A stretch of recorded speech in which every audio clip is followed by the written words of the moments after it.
Les finales ont toujours une saveur particulière. Fini les calculs d'apothicaire, il faut jeter ses dernières forces dans la bataille. Bienvenue à Castelnau de Lévis, théâtre de la 7e et dernière étape du 24 MX Tour.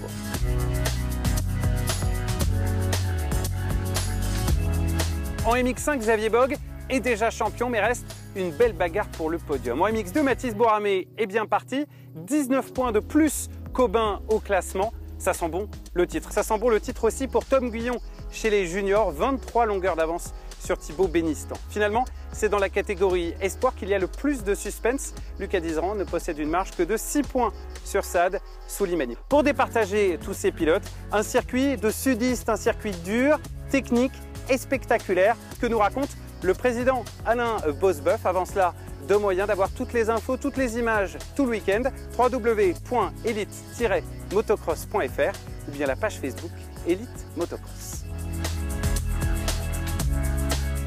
50 ans cette année, c'est une sacrée histoire depuis 1968.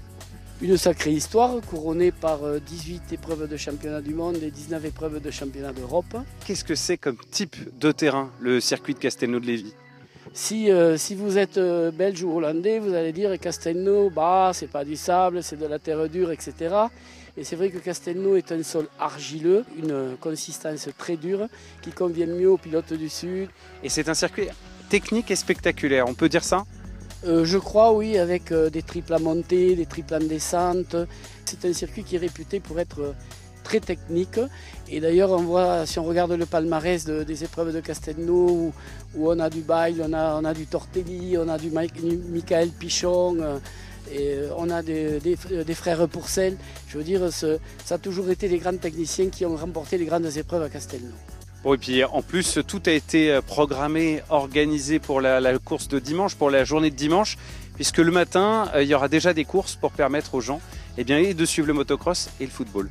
Et oui, parce qu'effectivement, on est français, on est tous fiers d'avoir l'équipe de France de football en finale dimanche à 17 h face à la Croatie.